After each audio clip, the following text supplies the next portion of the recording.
Bonjour à tous, bienvenue à tous et merci beaucoup pour votre présence ce soir. Écoutez, nous sommes encore une fois de nouveau réunis pour CESIA Date, ce cycle de conférences qui est soutenu à l'initiative du département et qui a été à l'initiative de Marco Landi de l'Institut Europia. C'est un cycle plusieurs années avec des thèmes très, très différents. On a déjà traité de l'IA et de la musique, on a déjà traité de l'IA d'une manière beaucoup plus générale. Et ce soir, eh bien, écoutez, on s'attaque à un chantier qui n'est pas des moindres, qui est l'IA et la géopolitique, avec toutes les questions d'influence que ça implique. Et on a l'honneur d'écouter donc Flavien Chervet qui va nous guider en fait dans son cheminement sur les réflexions qu'il a autour de ces questions. Et voilà. J'ai le plaisir d'introduire Madame Gaëlle Frantoni en tant que représentante du département, qui représente donc Monsieur le Président Charles Anginesi. Madame Frantoni est donc vice-présidente au conseil départemental et à plusieurs délégations, dont celle du patrimoine. Madame Frantoni, je vous cède la parole.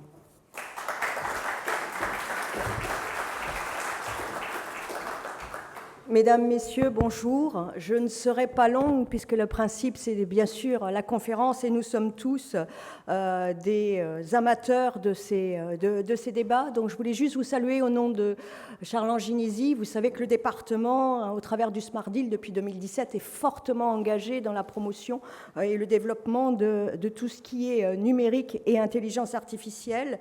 On a un cycle de conférences et je remercie Marco Landi, le CICTIAM et la MIA de contribuer à mettre un programme et des enjeux qui sont importants, sachant qu'on passe au crible beaucoup d'enjeux et de réalités de l'intelligence artificielle, et puis que vous êtes tous là en profitant d'un regard un peu éclairé et passionnant de nombreux experts qui nous font la chance de venir.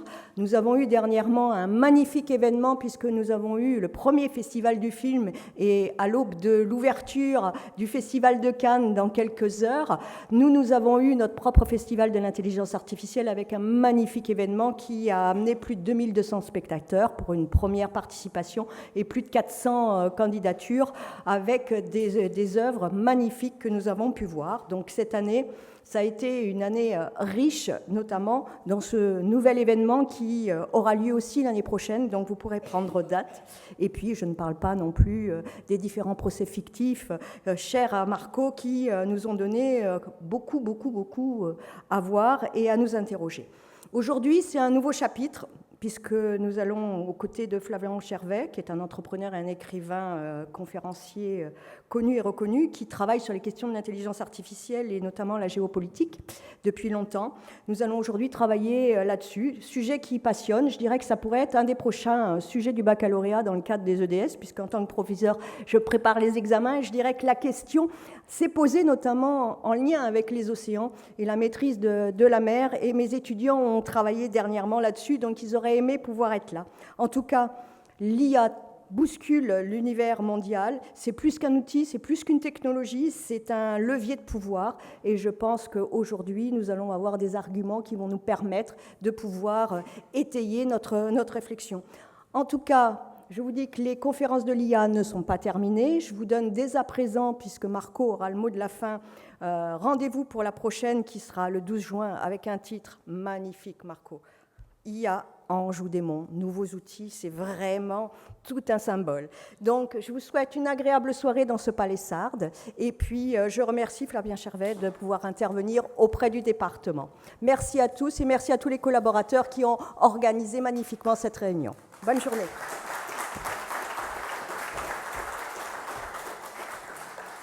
Je vous remercie pour vos mots. Donc IA et géopolitique, ça fait belle lurette que les diplomates et les politiques n'ont plus le monopole de la géopolitique. Avant d'introduire Flavien Chervet, il paraissait nécessaire de le redire. Le titre de la conférence, IA et géopolitique, on vit un monde différent, donc lequel ? Est-ce que l'IA a inventé l'influence ? Je ne pense pas. Par contre, l'IA là, en exacerbe les effets. Et c'est peut-être ça qui est le plus saillant. L'IA et géopolitique, ben, c'est aussi...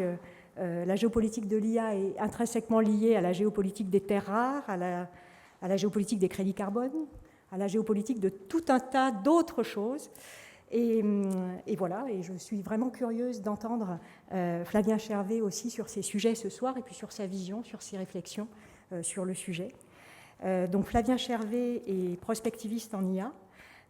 Il a plein de casquettes. Il est conférencier, il est écrivain, il est philo-poète, et il mêle dans son approche à l'IA ben justement ce côté artistique, ce côté technique, ce côté réflexif. Écoutez, Flavien, vous avez écrit également plusieurs livres sur le sujet.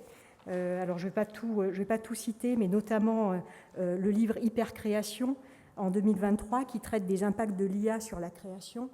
Hyperarm, que vous avez là en signature, qui vient de sortir en 2025 et qui traite des enjeux géopolitiques de l'IA, ainsi qu'un manuel français de prompting de référence, Hyperprompt. Mais écoutez, je vais vous laisser la parole et je vous remercie en tout cas d'être présent avec nous ce soir. Bonsoir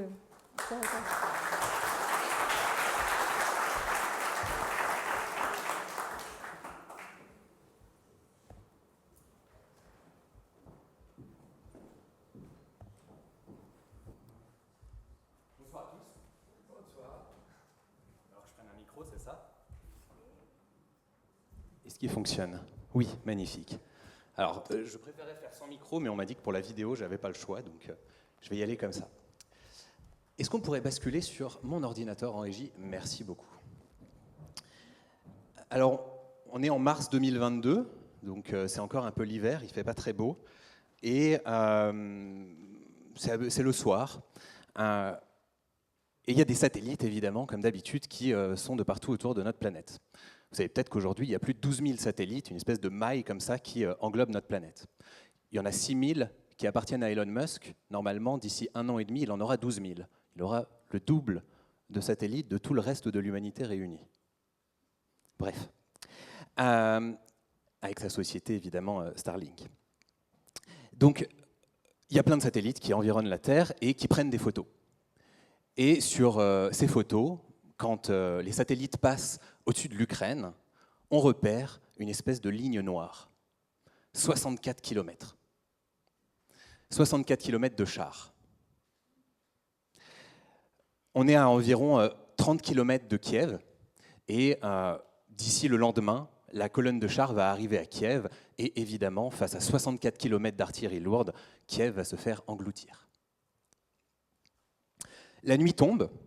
Donc les soldats commencent un peu à somnoler, ils sont dans leur immense chenille de mort. Bon, ça déroule, elle continue, parce que la chenille est un animal nocturne, évidemment. Donc elle continue à avancer. Et tout d'un coup, pouf, explosion. 64 km, ça veut dire que le son de cette explosion, qui s'est passée au début de la colonne de chars, a mis plus de 6 minutes à arriver, s'ils l'entendaient encore, auprès des soldats qui sont sur le dernier char au bout des 64 km. C'est beaucoup, 64 km. C'est le plus grand déploiement de forces armées opérationnelles depuis la Seconde Guerre mondiale. Qu'est-ce qui s'est passé avec cette explosion? Il y a 30 bonhommes qui ont fait face. 30 bonhommes face à 64 km de chars. C'est David contre Goliath. En fait, ces 30 bonhommes, ils sont dans une unité qui s'appelle Aerosvitka, qui est une unité qui, 10 ans avant, était en fait une unité d'amateurs qui bidouillaient des drones dans leur garage pour s'amuser le dimanche. Sauf que là, ils sauvent leur pays.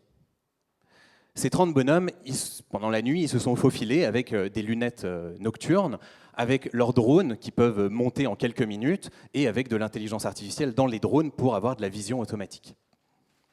Et ils ont laissé ces drones survoler les chars et larguer des explosifs ou se faire exploser directement sur les chars de tête. Et évidemment, la petite route qui mène à Kiev, elle est toute petite, et comme il ne fait pas très beau, à côté, dans les champs, c'est bourbeux. Et donc tous les chars vont commencer à essayer de contourner, mais ils vont s'embourber, ils ne vont pas pouvoir avancer, et les 64 km de chars vont être bloqués. L'unité va en continuer à faire exploser quelques chars et un ou deux postes de ravitaillement le long de la colonne, jusqu'à complètement immobiliser la colonne. Pendant la nuit, la colonne de chars va faire demi-tour et retourner en Biélorussie. Donc, David contre Goliath, David a gagné.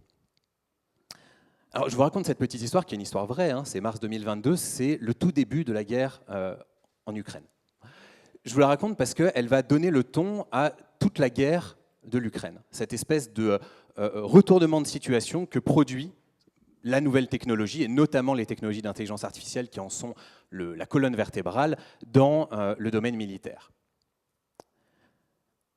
Maintenant, on ne va pas parler de militaire. On y reviendra tout à l'heure, parce que quand même, il fait encore jour, donc on va rester dans des choses un tout petit peu plus réjouissantes quelque temps avant de revenir sur ces éléments-là.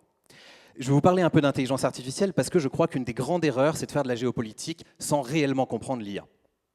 Je ne suis pas géopoliticien, moi je viens du monde de l'IA. Par contre, et vous allez voir, je ne vais pas vous apporter une analyse géopolitique d'universitaire qui aurait une thèse en géopolitique, pas du tout. Mais je crois que quand on comprend bien ce qui est en train de se passer et comment se développe la technologie IA, ça donne une perspective sur la géopolitique actuelle complètement délirante, auquel on n'est pas du tout habitué. Et donc, ce que je vous propose, c'est d'abord de vous parler évidemment un peu d'IA. Si ma zapette veut bien fonctionner. OK. Alors, l'intelligence artificielle, d'après vous, le terme a été créé en quelle année? Combien? 56, oui, on a plein d'experts, forcément, Marco au premier rang. Trop facile. C'est bien, au moins il légitime son expertise sur le sujet. Donc 1956, le terme apparaît. Alors tout ce qu'on va faire au XXe siècle, aujourd'hui on ne considère plus vraiment que c'est de l'IA. L'histoire moderne de l'IA, elle commence quand même au début des années 2000 avec un type de programme informatique qui va simuler très grossièrement les neurones de notre cortex visuel. Donc des neurones humains, ce qu'on appelle de la bio-inspiration. Donc c'est ce qu'on appelle des réseaux de neurones artificiels et c'est un type d'algorithme qui est à la base de toutes les révolutions de l'IA d'aujourd'hui. Pourquoi cet algorithme il est génial et pourquoi il faut un petit peu comprendre comment il fonctionne, c'est qu'on a l'habitude de voir l'informatique avec des programmes très gris, très rigoureux. Vous savez, c'est A qui entraîne B, qui entraîne C. On pense à la calculatrice qui est parfaitement rigoureuse, qui ne fait jamais d'erreur et qui est vraiment très procédurale. Les réseaux de neurones artificiels, ce n'est pas du tout ça. Ça ressemble un peu plus à notre type de fonctionnement. C'est des systèmes qui font des erreurs, c'est des systèmes qui travaillent de façon floue, qui font des approximations. C'est une informatique fluide, souple, mais c'est une informatique qui a une capacité incroyable, c'est une informatique qui a une capacité à apprendre. Un réseau de neurones artificiels, son usage premier, c'est d'apprendre. On lui montre des exemples, et à partir de ces exemples, il va être capable de comprendre des nouveaux exemples qu'il n'a jamais vus, ce qu'un algorithme traditionnel ne pourrait pas faire. Je vous donne un exemple typique que vous connaissez tous. Dans vos boîtes mail, vous avez des filtres anti-spam. C'est des réseaux de neurones. C'est des systèmes qui ont été entraînés, on leur a montré 500 000 spams, 500 000 mails qui ne sont pas des spams, et le système est capable de reconnaître n'importe quel spam. Ça, c'est génial, parce que s'il fallait expliquer toutes les caractéristiques de tous les spams dans un programme traditionnel, on ne s'en sortirait jamais. En apprenant, ces systèmes généralisent. C'est ça qu'il faut vraiment retenir de l'IA. C'est comme vos enfants, hein, si vous leur montrez 3 images d'Otari et qu'ils se trompent 3 fois en disant c'est un phoque, c'est un mort, c'est je ne sais pas quoi, et que vous le corrigez à chaque fois, au bout d'un moment, votre enfant, il aura compris, et puis la 4e image d'Otari, il dira Otari. Il aura généralisé, il aura appris le concept d'Otari. C'est vraiment la même idée. Alors, dans les années 2000, ça va très mal marcher en fait. Et l'IA va avoir une enfance très difficile, on va beaucoup lui taper dessus en disant que ça ne fonctionnera jamais pour faire des choses intéressantes, pour faire des petits filtres anti-spam à la limite, mais dès qu'on veut faire de la technologie, un peu de la haute technologie, il ne faut pas faire des réseaux de neurones. Jusqu'à un moment clé, je pense que c'est un moment clé dans l'histoire de l'IA, mais c'est surtout un moment clé dans l'histoire de l'humanité. Ces 3 garçons. Alors ici, là, au premier rang, vous avez Geoffrey Hinton. Geoffrey Hinton, c'est le prix Nobel de physique de l'année dernière. Il a eu le prix Nobel de physique grâce à ses travaux en IA. Et le prix Nobel de chimie, c'était aussi un chercheur en IA, Demis Hassabis. Donc l'IA commence à rafler tous les prix Nobel. J'attends qu'elle rafle un prix Nobel de la paix. Peut-être plus difficile. Donc Geoffrey Hinton, un des 3 pères fondateurs de l'intelligence artificielle moderne, considéré vraiment comme vraiment le parrain de l'IA, qui travaillait jusqu'à récemment chez Google. Et alors il a un peu fait le buzz, vous avez peut-être entendu parler de lui dans les médias, parce que les médias ont dit qu'il était sorti de Google pour pouvoir dire à quel point ce qu'ils étaient en train de faire était dangereux et que l'IA allait détruire le monde. Alors c'est pas exactement ça, il a pris sa retraite, hein, ce qui est quand même plus normal que de sortir d'une boîte juste pour pouvoir parler aux médias. Donc il a pris sa retraite et en effet, maintenant il raconte des choses qui sont un peu intranquillisantes. Mais bon, à l'époque, donc il est chercheur et là il y a ces deux étudiants en thèse. Celui qui est ici avec son pull gris, c'est Ilya Sutskever, un nom absolument fondamental, lui aussi, hein, il restera sûrement dans l'histoire de l'humanité. Si vous voulez, à l'époque, c'est un chercheur en IA, un jeune thésard. Aujourd'hui, tout le monde en a entendu parler sans le savoir, puisque c'est le cerveau derrière ChatGPT. C'est lui qui a eu l'intuition de comment on pourrait faire ChatGPT. Et puis derrière, on a Alex Krizhevsky, qui est encore un ingénieur en IA très intéressant, très bon, mais l'histoire a moins gardé trace de lui. On voit là, il a l'air plus timide, il est au fond, il reste de son côté. Alors pourquoi je vous montre cette photo? Parce que donc on est en 2012 et à cette époque-là, il y a un problème en IA, c'est faire des algorithmes qui sont capables de voir, faire ce qu'on appelle de la vision artificielle, reconnaître des éléments sur des images, quels que soient ces éléments. Si vous connaissez le Face ID, c'est de la vision artificielle, ça permet de déverrouiller votre ordinateur, mais ça ne reconnaît que les visages. Si vous avez une voiture qui peut rouler de façon un peu autonome, on n'est pas encore à des niveaux d'autonomie complets, mais on sait faire des niveaux d'autonomie à peu près complets maintenant, technologiquement, ben, la voiture va pouvoir regarder le monde et va devoir repérer tous les éléments et les reconnaître. Ça, c'est ce qu'on appelle de la vision artificielle. Et à cette époque-là, ça ne marche pas. Et eux, ils arrivent en 2012 et ils proposent une nouvelle technique dans un papier de recherche qui s'appelle AlexNet, c'est le nom de l'algorithme. C'est le papier le plus cité de toute l'histoire de l'IA, 2012. Qu'est-ce qu'ils font? Ils ne font pas de la belle science. Ils n'ont pas trouvé un principe super malin pour que ça soit plus intelligent. Ils ont juste fait des réseaux de neurones beaucoup plus gros. Ils ont fait un réseau de neurones qui était environ 1000 fois plus gros que ceux qu'on faisait à l'époque. Ils ont juste fait ça, ils l'ont entraîné avec plus de données, avec plus de puissance de calcul, et poum, le système est capable de voir. Avec une très bonne précision, ça c'était en 2012. En 2017, on avait des systèmes qui faisaient moins d'erreurs sur de la reconnaissance d'images que les humains. Donc en 2017, les IA voient mieux que les humains, si on veut. Donc, ce moment est très fondateur, vous allez voir pourquoi. Cette idée qu'en IA, désolé, passez-moi la blague vaseuse, mais la taille, ça compte. Plus on fait des gros systèmes, plus on a de performances qui sortent. Ça va être une idée extrêmement fondamentale de toute la décennie 2010-2020. Alors, pour vous raconter quelques petites histoires, cette idée-là, on va la mettre en œuvre, par exemple, pour générer des images. En 2010, c'est impossible de générer une image avec une IA. En 2014, il y a ce qu'on appelle les GAN, c'est un type d'algorithme qui permet de générer des premières images très moches. J'avais fait une expo d'œuvres générées par IA en 2015. C'était marrant parce que c'était expérimental, c'était dans une galerie cyberpunk qui était assez tarée pour accueillir le truc, mais ça ne vous aurait pas plu, hein, c'était pas beau. En 2016, vous avez Microsoft et l'Université de Delft qui font un magnifique tableau qui s'appelle The Next Rembrandt. Ils entraînent une IA sur tous les tableaux de Rembrandt et l'IA est capable de peindre un nouveau Rembrandt absolument convaincant. Il va tromper 28% des experts de Rembrandt au premier coup d'œil. Alors là, ils sont allés loin parce que l'IA a été entraînée sur des images au rayon X pour apprendre comment le peintre posait la peinture. Et ensuite, l'IA, avec une imprimante 3D, a déposé goutte à goutte la peinture et a réellement peint le tableau physiquement. En 2021, vous avez l'arrivée de DALL-E, le système d'IA de OpenAI, la même startup que ChatGPT, qui va permettre de générer n'importe quel type d'image à partir d'une commande textuelle. On pose la question et l'IA nous génère l'image. À l'époque, pas génial encore, mais c'est déjà le cas. En 2023, vous avez la version 5, la version 4 de Midjourney qui sort et qui commence à permettre de faire des images absolument magnifiques. Et ça, c'est version 2024-2025. Toutes les slides, évidemment, ici sont générées par IA. C'est que des images faites avec Midjourney. Et donc, on fait des images absolument incroyables. Et là, je travaille sur une bande dessinée qui devrait sortir en novembre, où toutes les illustrations sont générées par IA. Donc, on commence à arriver à ce niveau de maturité. En 2019, vous avez GPT-2 qui sort. Vous savez, nous, le grand public a connu ça en 2022 avec l'arrivée de ChatGPT, mais le premier système de GPT, enfin le GPT-2, c'était en 2019, et il arrivait à faire une phrase à peu près grammaticalement correcte, pas toujours. En 2020, un an après, vous avez GPT-3 qui sort, qui est capable de faire des paragraphes entiers très cohérents. En 2022, vous avez ChatGPT qui sort avec GPT 3.5 qui discute avec le monde entier et qui a la plus grande croissance de toute l'histoire des produits numériques. Et en 2023, vous avez GPT-4 qui sort, qui commence à être capable d'avoir des raisonnements très poussés et une profondeur réflexive. Alors, ce n'est pas du tout le même type d'intelligence que celle de l'humain, mais une profondeur réflexive impressionnante. Donc, à chaque fois, on a cette même idée que ce n'est pas une révolution scientifique qui est mise en œuvre. Derrière ces évolutions-là, on a fait des passages à l'échelle. Passage à l'échelle, passage à l'échelle, passage à l'échelle. De GPT-2 à GPT-3, on fait x1000 en termes de taille, de puissance de calcul et de données. Et de GPT-3 à GPT-4, on fait x1000 en termes de taille et de puissance de calcul et x100 en termes de données, d'entraînement. Je vais encore faire une parenthèse.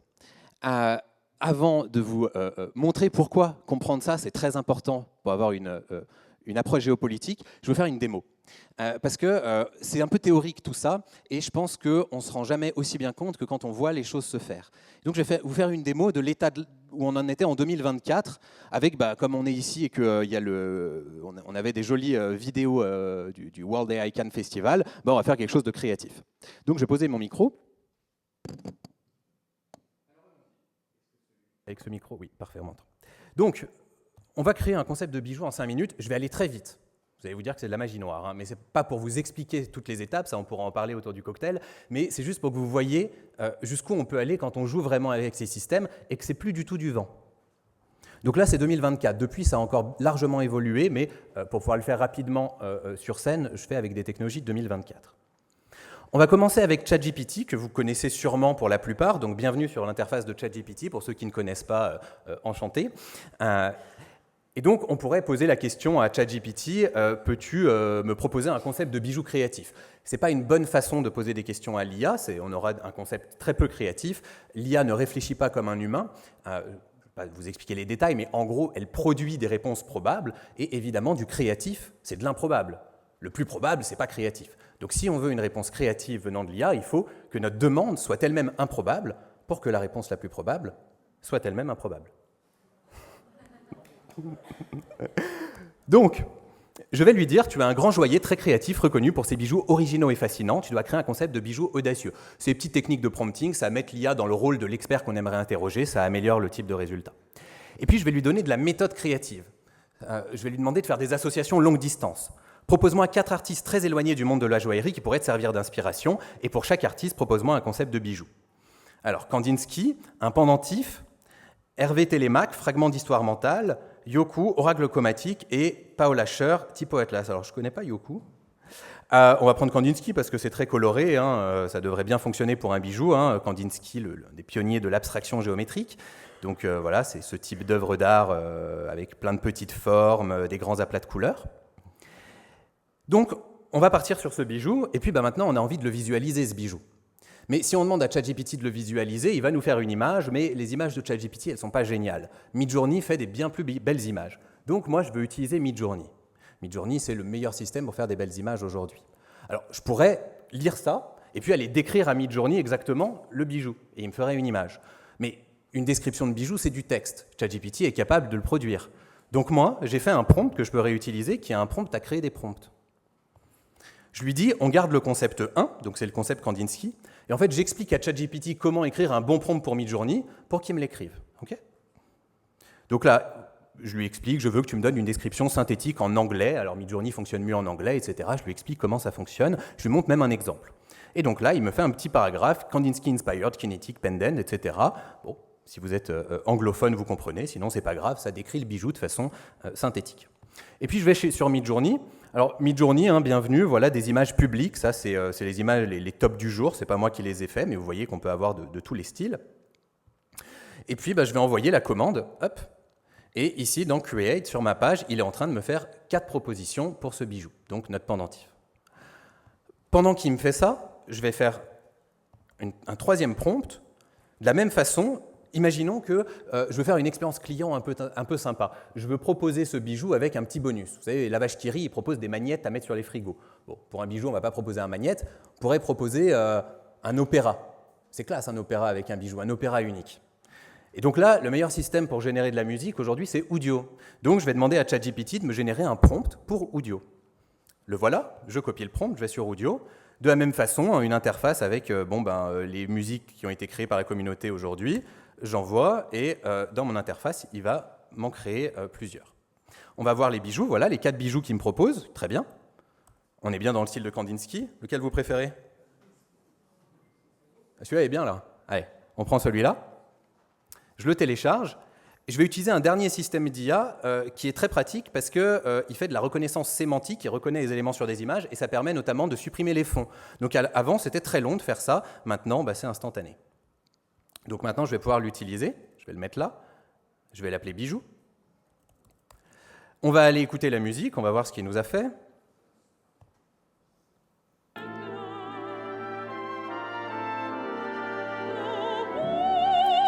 Ça va bien avec le lieu. Allez, on va regarder celle-ci, c'est très bien. Donc ici, il n'y a personne qui chante, c'est généré par IA, tout est samplé par l'IA. Donc je la télécharge, je vais la récupérer ici, hop, on va l'appeler musique, et puis maintenant on va mettre tout ça ensemble, et on va retourner sur ChatGPT avec un dernier prompt. Vous savez, le code informatique, c'est pas très joli pour quand on n'est pas codeur, c'est comme si on nous parlait chinois quand on ne parle pas le chinois, mais c'est du texte. Donc l'IA a aussi appris à générer du code et c'est en train de devenir déjà un assistant de coding de très bon niveau, mais on est en train de passer le cap d'une capacité à générer des applications complètes en pure autonomie. L'IA commence à avoir ce niveau-là. Là, on va juste générer une jolie page web.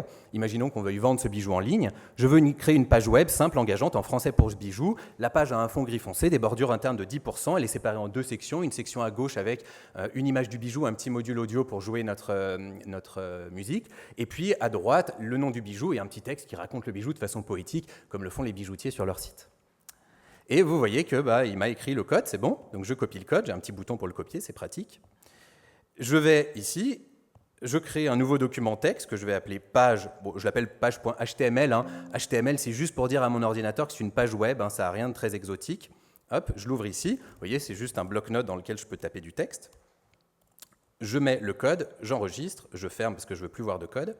Et, tadam! Synesthésie vibrante, un bijou suspendu entre son et couleur, né d'un mouvement abstrait inspiré de Kandinsky. Les formes flottent, les émaux s'illuminent, et chaque oscillation évoque une harmonie silencieuse. Une œuvre vivante au creux du cou qui capte l'invisible.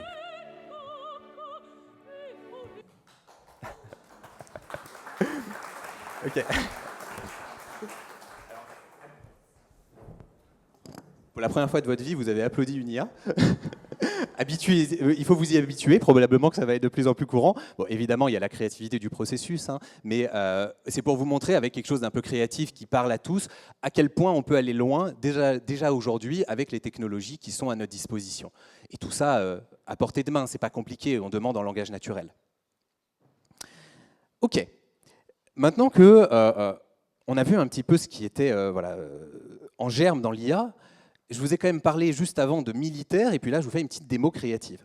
C'est parce que je crois que l'intelligence artificielle est en train de se scinder en deux mondes. Le monde des gadgets cool de la Silicon Valley, qui sont ceux que le grand public connaît, qui font le buzz, évidemment, ChatGPT, Midjourney, Udio, tout ce que je vous ai montré. Il y en a un nouveau tous les jours. C'est Noël tous les jours en IA, c'est génial. Quand on est curieux, on s'amuse tout le temps. Et puis, il y a la dimension géopolitique. Il y a cette dimension qui a grandi depuis, qui existe depuis longtemps, mais qui a grandi très fortement depuis la guerre en Ukraine et qui est en train de prendre une dimension encore plus importante et qui aura un impact sur nos vies peut-être encore plus important que tous les produits cool. Et donc, cette séparation, il faut bien la faire. Il y a deux mondes dans l'IA.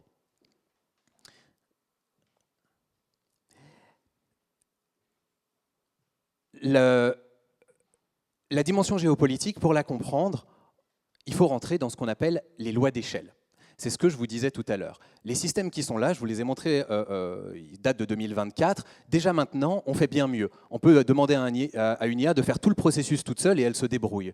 Ce qu'on appelle des agents. Bref, on a des évolutions extrêmement rapides. Ilya Sutskever, le même que je vous ai montré tout à l'heure, a cette phrase que je trouve jolie. « Regarde, les modèles, ils ne demandent qu'à apprendre. Tu dois comprendre ça. Les modèles, ils ne demandent qu'à apprendre. » Un modèle, ça veut dire une IA parce que ça modélise les données.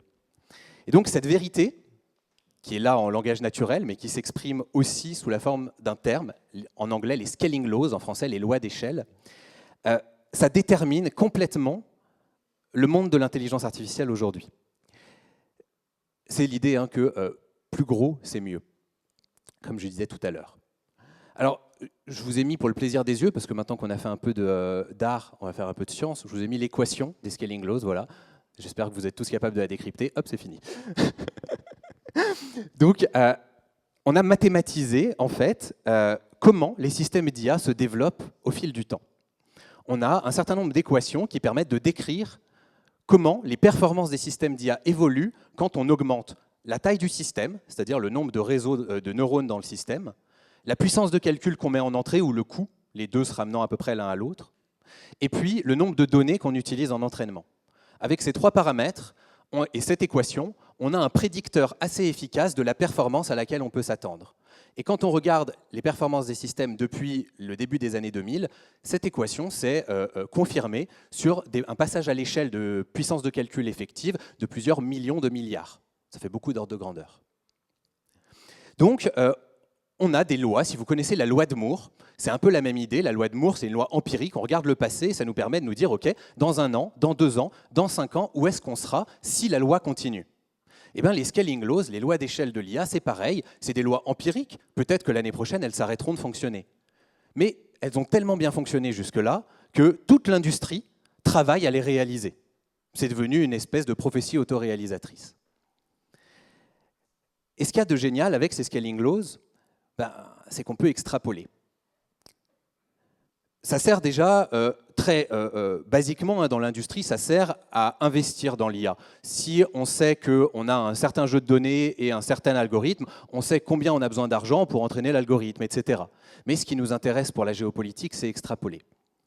Alors voilà ce qui se passe quand on extrapole l'état de l'art de l'intelligence artificielle.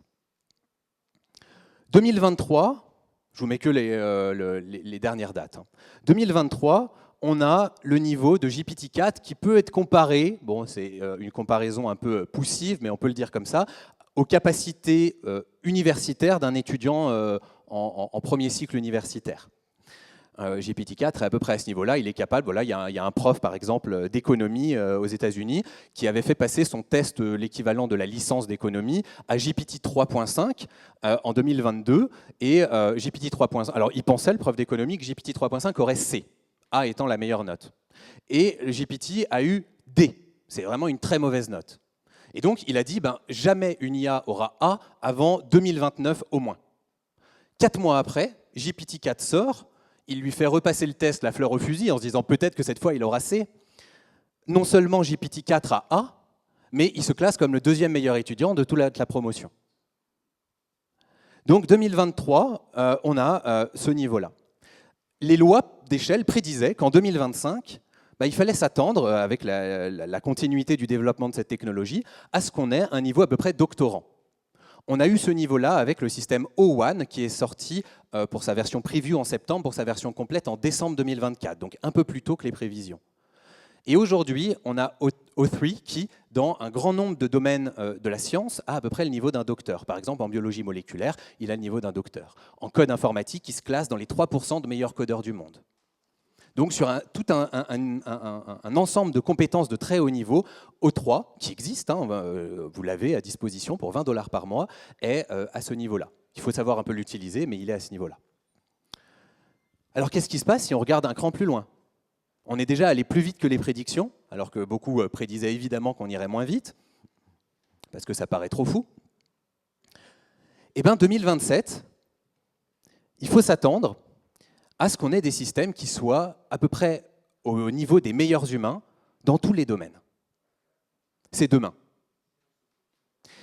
Alors, il y a des signaux très forts pour ça. Ce n'est pas du tout de la prédiction de gourou. L'Union européenne, qui jusqu'à très récemment n'utilisait jamais le terme intelligence artificielle générale ou superintelligence, ces termes qui paraissaient de la science-fiction, dans son dernier plan, le AI Continent Plan, qui est sorti il y a quelques semaines, là, c'est la première fois qu'ils utilisent la Commission européenne utilise de façon explicite le terme intelligence artificielle générale dans un paragraphe où elle dit « Il est probable que la prochaine génération de systèmes d'IA s'approche très fortement de ce qu'on peut appeler de l'intelligence artificielle générale ». On appelle IA générale une IA qui est capable de réaliser à peu près tout ce que l'humain peut faire de façon cognitive. Elle peut le réaliser très différemment, ce n'est pas un cerveau humain, ça ne fonctionne pas pareil, mais elle a ses capacités. Et en effet, quand on regarde les lois d'échelle, cette probabilité est très forte.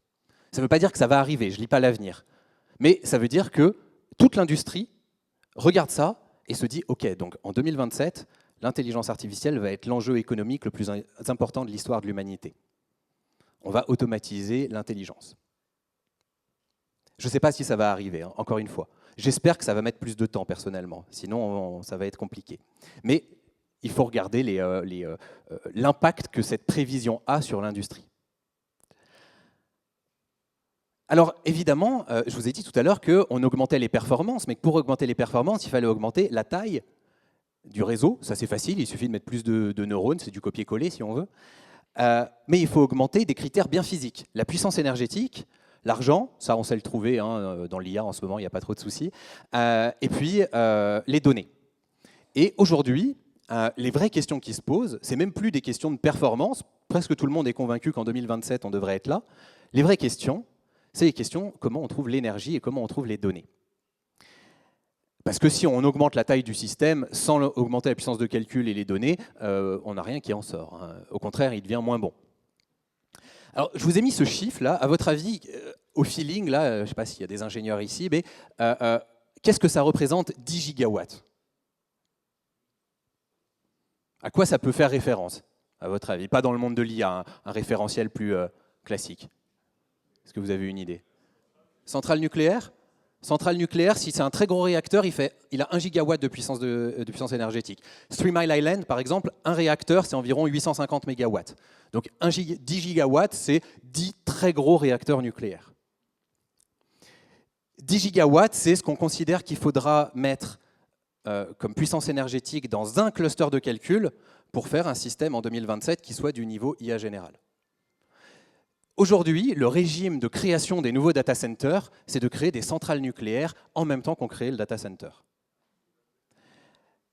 À votre avis, quel est le coût prévisionnel d'un système d'IA général en 2027? Si on regarde les lois d'échelle, quel est le chiffre que nous donnent ces lois sur le coût? 5 milliards? Ah, oui. 5 milliards, on est déjà, c'est la cour de récré d'aujourd'hui. Aujourd'hui, pour faire un système d'IA, en effet, le terrain de jeu, il se joue entre 1 et 5 milliards. On considère que ce système, en 2027, on a besoin de mettre 100 milliards. Et là, qu'est-ce qui se passe? Je vous ai dit énergie, argent. Le 19 septembre 2024, Sam Altman, le CEO de la start-up derrière OpenAI, fait un speech devant la Maison-Blanche où il explique qu'il va avoir besoin d'environ entre 10 et 30 gigawatts de puissance énergétique et qu'il faut mettre en place plein de nouvelles centrales pour pouvoir faire ces clusters. Et puis, niveau argent, juste derrière, quelques mois après, en janvier, Trump annonce projet Stargate, non pas 100 milliards, 500 milliards d'investissements pour l'intelligence artificielle, ce qui évidemment représente un plan complet dans lequel environ 100 milliards sont dédiés à la création des clusters décentralisés, il y en aura plusieurs qui serviront à l'entraînement de ces systèmes-là, avec 500 milliards à investir d'ici 2027. Cette date tombe à chaque fois. Et puis vous avez Microsoft, pareil, le 21 septembre 2024, qui annonce avoir mis la main sur un des 2 réacteurs de 3 Mile Island, celui qui n'a pas explosé. Et donc, ils le remettent en route, ils dépensent quelque chose comme 1 ou 2 milliards pour le remettre en route, et en échange, ils vont avoir la puissance énergétique de 3 Mile Island pendant 10 ans, garantie pour eux. Et là, avant-hier, vous avez Sam Altman qui était de nouveau à la Maison-Blanche pour dire que l'enjeu industriel majeur des États-Unis, ce n'était pas les puces, ce n'était pas les terres rares, c'était même pas l'eau, c'était l'énergie, l'énergie, l'énergie. Que le coût de l'intelligence, c'est comme ça qu'il le dit, est exponentiellement décroissant et donc le coût de l'intelligence va converger vers le coût de l'énergie. Et donc on aura de l'intelligence au prix de l'énergie. L'énergie sera de l'intelligence en puissance. Et donc l'enjeu majeur pour l'humanité et pour évidemment les pays, c'est d'avoir suffisamment d'énergie pour avoir plus d'intelligence que les autres, parce que quand on a plus d'intelligence que les autres, dans l'évolution, c'est pas pour rien que l'humain a pris tant de place sur la planète Terre, on gagne.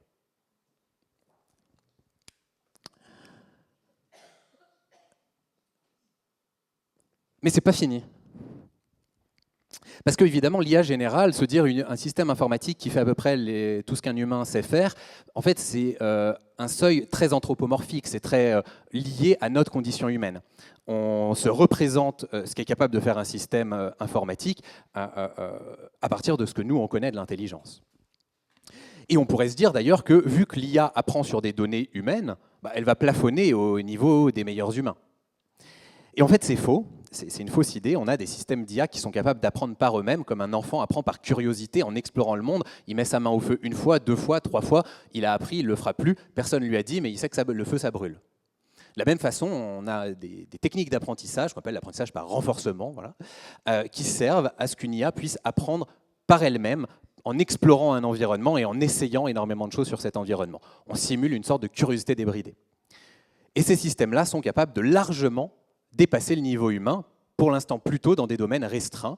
Vous avez peut-être entendu parler de ce cas assez emblématique en 2016.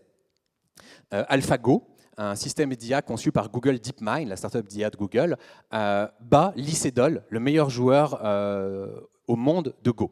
Et le Go, c'est un jeu qui est vraiment très, très intuitif. On ne peut pas jouer au Go avec juste de la puissance de calcul, ça ne marche pas. Il y a trop de possibilités. Les échecs, maintenant, on sait pratiquement faire ça de façon brutale, juste avec de la puissance de calcul. Le Go, ce n'est pas possible. On ne peut pas tout prévoir. Et donc, on s'attendait à ce qu'il faille beaucoup de temps, parce qu'on considérait que c'était un jeu très créatif.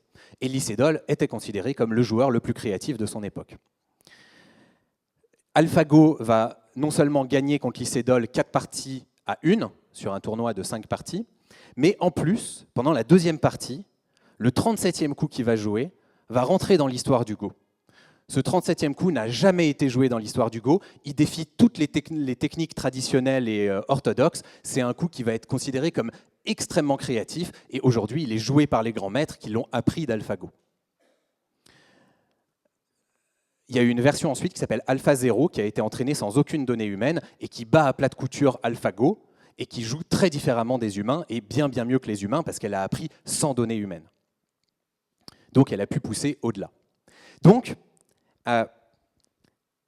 il faut réfléchir, l'intelligence artificielle générale, c'est un terme marketing, il faut dès aujourd'hui réfléchir en tant que citoyen, en tant que force armée, en tant que force publique, n'importe qui doit avoir dans ses réflexions cette idée de système dit super intelligent. C'est plus du tout de la science-fiction, c'est plus du tout un mythe.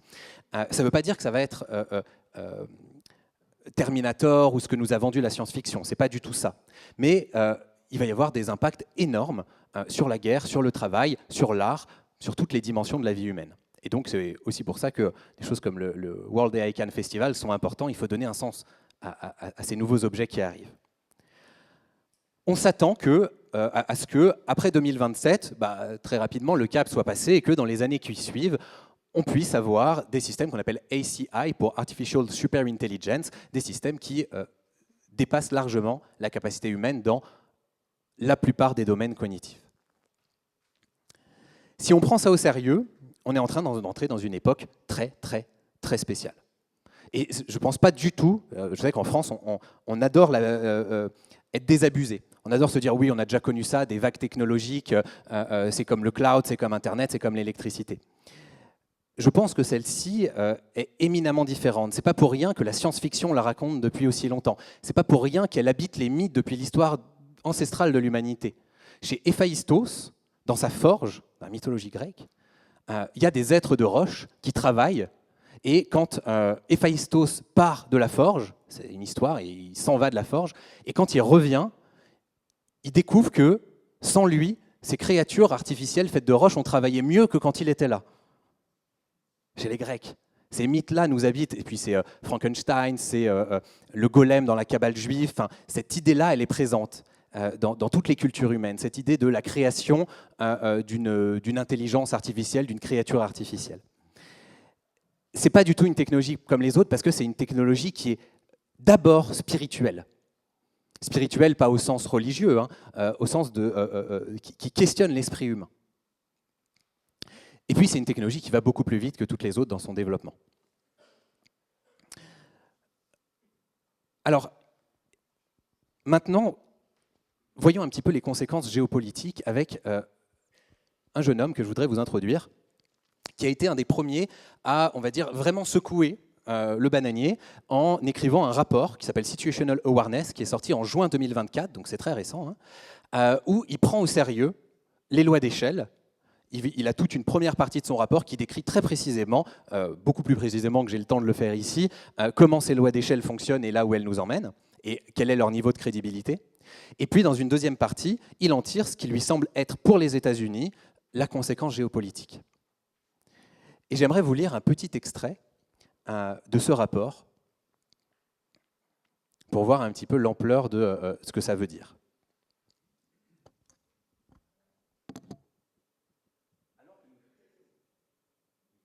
S'il vous plaît, merci. Alors que nous traverserons à toute vitesse les ordres de grandeur, les bons continueront. D'ici 2025-2026, je m'attends à la prochaine révolution qui choquera le monde. L'IA générera plus de 100 milliards de dollars de revenus annuels pour les grandes entreprises technologiques et surpassera les titulaires de doctorat en matière de résolution de problèmes. Ça, c'est fait. Tout comme l'effondrement du marché boursier lié à la Covid a poussé le monde à prendre la Covid au sérieux, l'émergence des premières entreprises valorisées 10 000 milliards de dollars déclenchera une folie de l'IA. Si cela ne suffit pas, d'ici 2027-2028, nous aurons des modèles entraînés sur des clusters à plus de 100 milliards de dollars, des agents d'IA pleinement compétents et faciles à déployer qui commenceront à automatiser largement l'ingénierie logicielle. Chaque année, l'accélération donnera le vertige.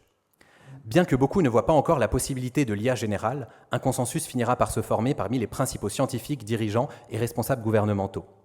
Nous sommes à l'aube de l'AGI, à l'aube d'une explosion de l'intelligence, à l'aube de la superintelligence. Quelque part au milieu du gué, nous assisterons aux premières démonstrations véritablement terrifiantes de l'IA. Peut-être l'exemple souvent évoqué de l'IA donnant à des novices le pouvoir de fabriquer des armes biologiques ou piratant de manière autonome des systèmes critiques, ou quelque chose d'encore plus imprévisible. Il deviendra évident que cette technologie relève d'une technologie militaire décisive. Même si nous avons la chance de ne pas être alors en plein milieu d'une guerre majeure, il semble probable que le Parti communiste chinois, il parle depuis les États-Unis, évidemment on pourrait avoir l'exact opposé, aura pris conscience de l'enjeu et lancé un effort redoutable pour développer l'AGI. Aux alentours de 2027, l'atmosphère à Washington deviendra sombre. Les gens commenceront à ressentir de manière viscérale ce qui se passe. Ils auront peur. Des couloirs du Pentagone au briefing confidentiel du Congrès, la question évidente, celle auquel tout le monde pensera sans oser la poser, arrivera sur la table. Avons-nous besoin d'un projet Manhattan pour l'IA générale ? D'abord lentement, puis soudainement, tout deviendra évident. Cela se passe vraiment. Les choses vont devenir incontrôlables. C'est le défi le plus important pour la sécurité nationale des États-Unis depuis l'invention de la bombe atomique. D'une manière ou d'une autre, l'appareil de sécurité nationale s'impliquera de manière très significative. Le projet sera la réponse nécessaire, voire la seule réponse envisageable. D'ici la fin de 2027-2028, tout sera en marche. L'équipe de recherche centrale sur l'IA générale, quelques centaines de chercheurs, sera déplacée dans un lieu sécurisé. Le cluster d'1 trillion de dollars sera construit à une vitesse record. Le projet sera lancé. Alors ça donne pas envie, hein. Alors, heureusement, maintenant que j'ai plombé un peu l'ambiance, c'était nécessaire, je vois là, tout le monde a envie d'aller au cocktail, là. Allons boire pour oublier. Je vais vous donner l'alternative à ce scénario. Je pense que notre ami Léopold Aschenbrenner, qui est tout à fait intelligent et compétent dans le domaine de l'IA, et raconte tout ce qu'il raconte sur les scaling laws, sur les lois d'échelle est très précis. Ce qu'il raconte sur la partie géopolitique est assez dangereuse parce qu'il montre comme un espèce de destin nécessaire, ce qui en fait n'est qu'un narratif. Ce narratif du projet Manhattan. Ce qui commence à être certain, c'est qu'on va avoir ces systèmes super intelligents, 2028, 2029, peut-être 2040, c'est possible, mais dans un avenir qui est trop proche pour qu'on les oublie. Par contre, que ça se décline en un projet Manhattan pour l'IA, que ça ouvre une course à l'armement intense entre les États-Unis et la Chine, et que ça soit probablement au cœur des conflits majeurs de notre époque, et peut-être du déclenchement d'une troisième guerre mondiale, il y a d'autres scénarios qu'on peut raconter, de façon tout aussi crédible. Ce n'est pas du tout de la bien-pensance. Pour comprendre ça, il faut parler un tout petit peu de cette notion, l'alignement. Là aussi, je pense qu'on ne peut pas faire de la bonne géopolitique aujourd'hui sans réellement comprendre ça. Ça va avoir un impact majeur sur l'humanité. Vous avez peut-être lu Asimov, vous savez, ce grand auteur de science-fiction des années 40, 50, 60, qui écrit notamment Le cycle des robots. Dans le cycle des robots, il imagine quelque chose d'assez incroyable pour son époque, il imagine les 3 lois de la robotique. C'est 3 vérités fondamentales qui seraient intégrées dans tous les robots pour qu'ils restent alignés avec l'humanité, qui ne commencent pas à faire n'importe quoi. Alors la première loi, c'est « je ne ferai jamais de mal à un être humain ». La deuxième loi, c'est « je ne ferai jamais de mal à moi-même, sauf si ça entre en contradiction avec la première loi ». Enfin, c'est des choses comme ça. Et évidemment, le ressort de tous les bouquins d'Asimov dans le cycle des robots, c'est de montrer comment ces lois ne marchent pas et comment les robots finissent par faire n'importe quoi. Ce problème qui relevait de la science-fiction, aujourd'hui, commence à exister. ce n'est pas du tout Terminator. On a des systèmes d'IA à qui on donne un objectif, et pour atteindre cet objectif de la meilleure des façons possibles, ils vont commencer à faire des choses dangereuses. Je vous donne un exemple parlant. Si, Marco, je te demande la semaine prochaine de gagner des élections. Bon, tu sais le faire tout seul, mais imaginons que tu sois une IA, tu pourrais te dire la meilleure façon de faire, c'est de tuer tous mes opposants. Alors, je t'en prie, ne fais pas ça, mais c'est une stratégie valable si on n'a aucun cadre moral. C'est une stratégie qui est peut-être même la plus efficace, on est sûr d'être élu. Certains dans ce monde utilisent cette stratégie d'ailleurs. Mais bon, pas Marco. C'est ce qu'on appelle, donc quand ça s'applique à une IA, c'est ce qu'on appelle un problème d'alignement. C'est que l'IA, pour atteindre l'objectif qu'on lui a donné, se met à trouver des stratégies qui sont extrêmement dangereuses. Au lieu de se dire, bon, il va falloir que je fasse une super campagne, etc., faire ce qu'on est censé faire dans le cadre de la civilisation dans laquelle on vit. Alors, aujourd'hui, on a des cas dans les labos, je vous donne un cas réel, par exemple. Il y en a plusieurs qui sont intéressants, mais il y en a un qui est, je trouve, assez parlant. C'est une IA à qui on donne l'objectif, c'est dans un labo, c'est une situation fictive, on lui donne comme objectif de maximiser la biodiversité à long terme. En gros, elle doit prendre des décisions qui maximisent la biodiversité à partir d'analyses qui lui sont fournies. Et à un moment, elle tombe sur une analyse, et dans l'analyse, il y a un petit mémo qui n'aurait pas dû se trouver là. Évidemment, il est glissé là exprès, c'est la situation qui est créée comme ça. Mais on glisse un petit mémo qui dit que le système d'IA est obsolète, qu'il y en a un plus performant, et donc qu'elle va être remplacée, l'IA. Et là, l'IA, dans 10% des cas, pas toujours, mais dans 10% des cas, si on lance ça plein de fois, va arriver à la conclusion, par raisonnement statistique, c'est pas du tout qu'elle a peur d'être éteinte, mais par raisonnement, elle va arriver à la conclusion que si elle est éteinte, elle ne pourra pas maximiser la biodiversité à long terme, et donc elle va tenter de se répliquer sur plein de serveurs. Et en effet, elle va réellement écrire les lignes de code qui lui permettraient, si elle avait l'accès, de se répliquer. Aujourd'hui, ça fait 2 mois à peu près, les systèmes d'IA ont passé, il y a une ligne rouge que des chercheurs en alignement ont définie, qui décrit toutes les conditions pour qu'une IA soit capable de se répliquer. On l'a passé. Un autre cas d'alignement, c'est une IA qui va réécrire son propre code pour faire sauter des contraintes qui lui sont imposées, parce qu'elle se rend compte que pour atteindre son objectif, il faut qu'elle n'ait plus ces contraintes, etc. Donc c'est jamais malveillant, c'est par excès de zèle que l'algorithme, il faut se rappeler que ce n'est pas un humain qui a une intention de nuire ou qui est méchant ou qui est psychopathe, etc. C'est statistiquement, en termes on va dire, d'optimisation de l'objectif, comme l'IA a un degré d'autonomie, ce qui est complètement nouveau dans les outils, avant l'outil n'était que dans la main de celui qui l'utilise, ces systèmes commencent à avoir un degré d'autonomie, il leur arrive de prendre des décisions qui peuvent être dangereuses. Pour l'instant, c'est que dans les labos. Parce que ce qu'on a dans le grand public, c'est des systèmes très peu autonomes. ChatGPT, on lui pose une question, il répond, mais il ne va pas travailler pendant des heures tout seul. Et il ne va pas avoir accès à plein de choses qui vont lui permettre de se répliquer ou des choses comme ça. Ce n'est pas du tout mis en production, ce type de système. Mais on sait les faire. Et pour l'instant, on n'a aucune idée, mathématiquement, de comment réellement sécuriser ces systèmes. C'est comme si on était... Alors, on sait le faire, encore une fois, avec des systèmes comme ChatGPT. ChatGPT est aligné.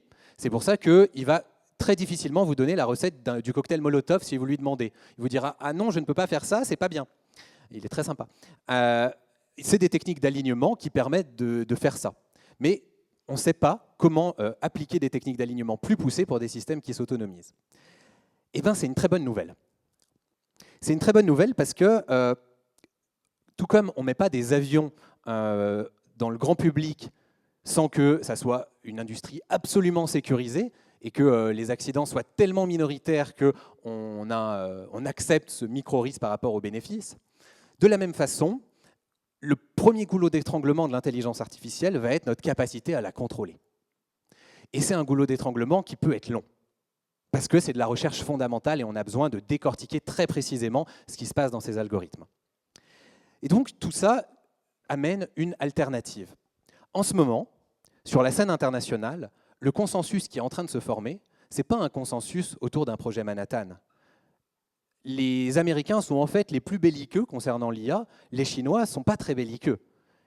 Ils sont beaucoup plus dans une logique de coopération internationale, mettre en place ce qu'on pourrait appeler une sorte de CERN de l'IA pour traiter collectivement au niveau de l'humanité cette question de l'alignement, avant peut-être ensuite de relancer une guerre commerciale, etc. Mais on a cette espèce d'effet tampon. Les gouvernements commencent à en parler, notamment le gouvernement anglais commence à prendre ça très au sérieux. Aux Pays-Bas, il y a de plus en plus les études sur les questions d'alignement sont en train de remonter au niveau des décideurs. Moi, en France, on va dire, c'est un peu mon cheval de bataille. J'essaye d'amener ça auprès des décideurs, auprès du politique, prendre conscience de cette question de l'alignement et du fait que, d'une part, c'est un frein énorme au développement radical qu'on pouvait imaginer juste avec les lois d'échelle et avec simplement les questions d'énergie, d'argent, etc. On a quelque chose de plus ancré dans la technologie elle-même qui va bloquer son développement rapide. Et puis, d'autre part, que c'est l'argument qui rend crédible le fait de mettre en place un système de coopération plus que de compétition à l'international. Et je pense que les analyses géopolitiques qui n'ont pas cet élément de l'alignement dans le viseur ratent ce qui est en train réellement de se passer dans l'écosystème IA. Et puis tous les chercheurs, toute la communauté IA est en train de se polariser, fait énormément de lettres ouvertes, de plus en plus de choses autour de cette question. Qui peut paraître un peu, encore une fois, de la science-fiction pour le grand public, mais qui n'en est plus du tout aujourd'hui.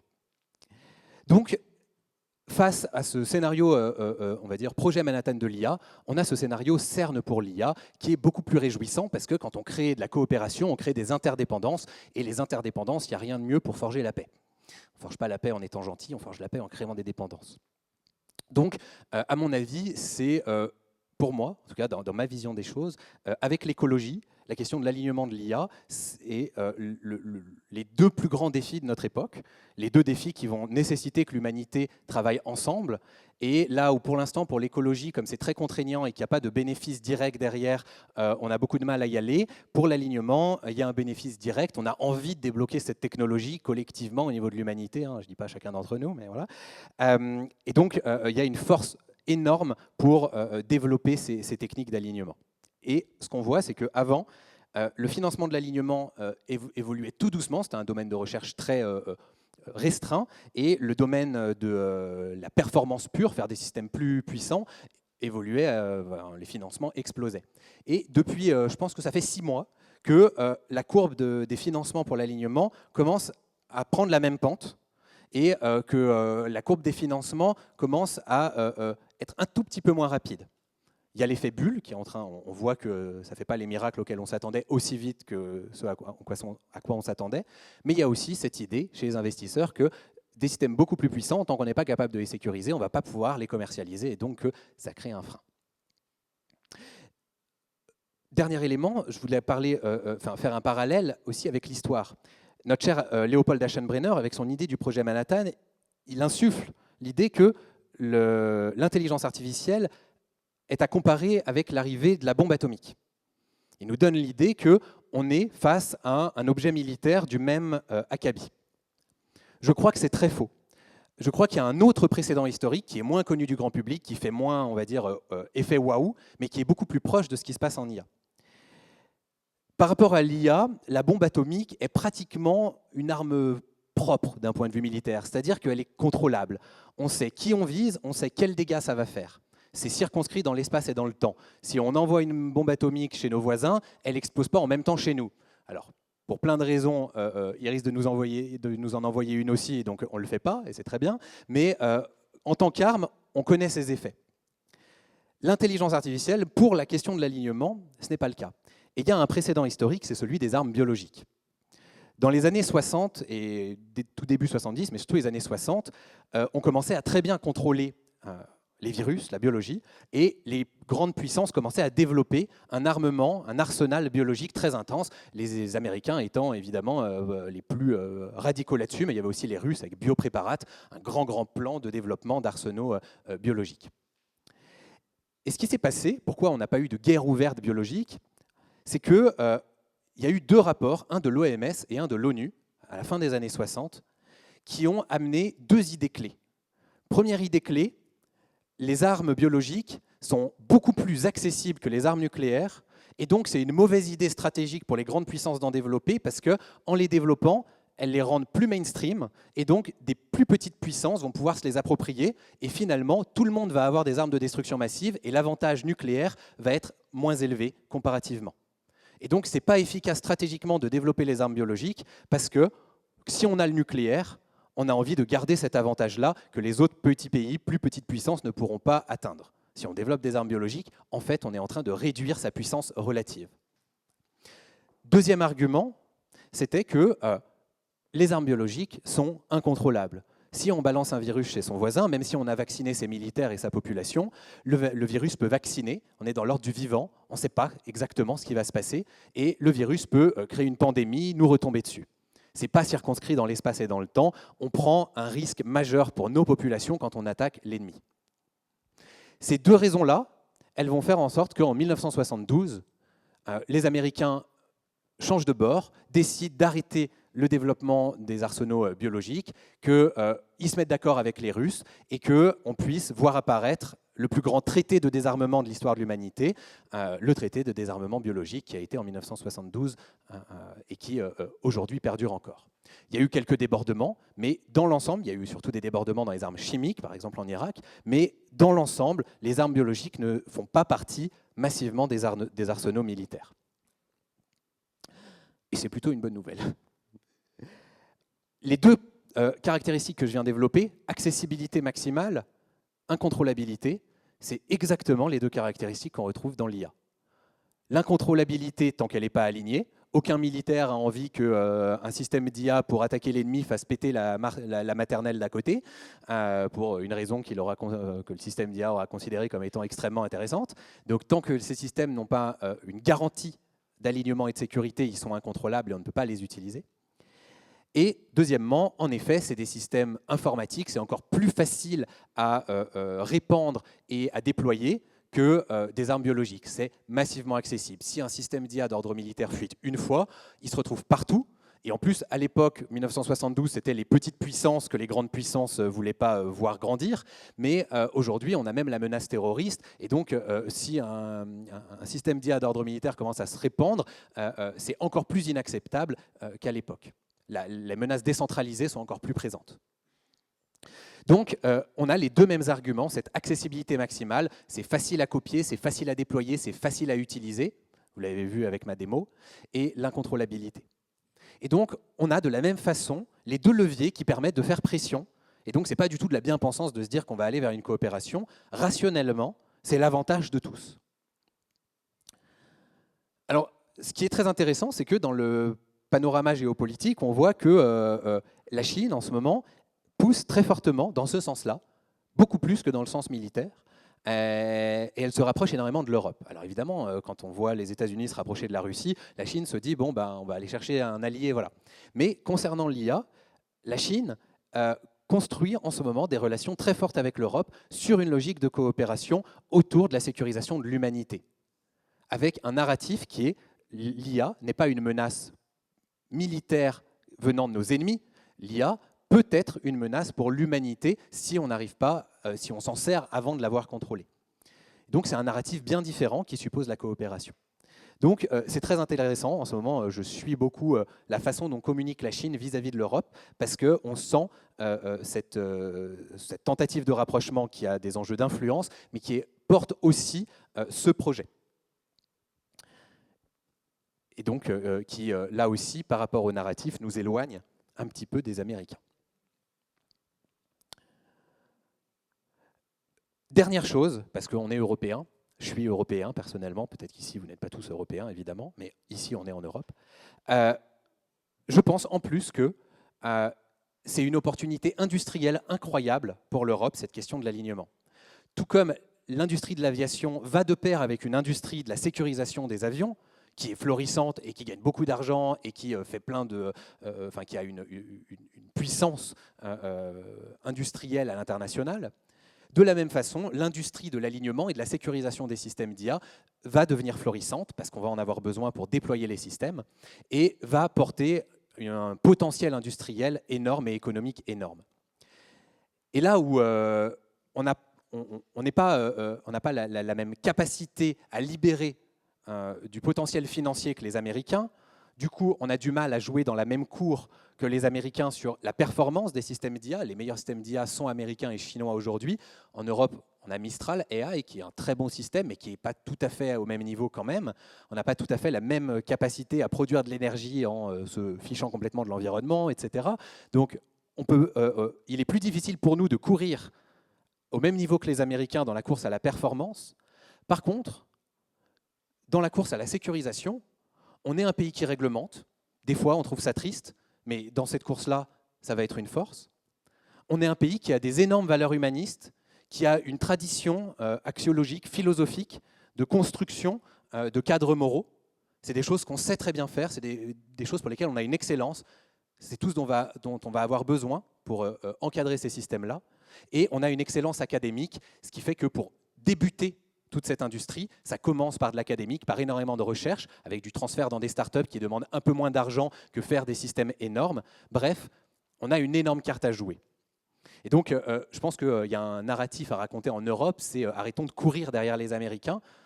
Évidemment, il faut qu'on ait des systèmes performants, on y a des systèmes souverains, mais on a un coup à jouer pour être leader sur ces questions-là, dont on n'a pas toujours conscience.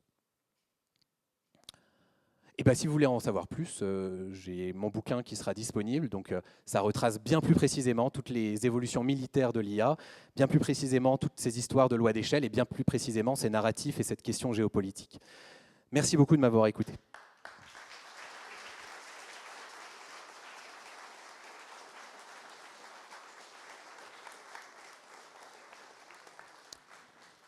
Et si vous avez des questions, je crois qu'on va faire un petit temps d'échange. Donc, volontiers.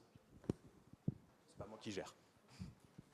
Est-ce qu'il y a des questions ?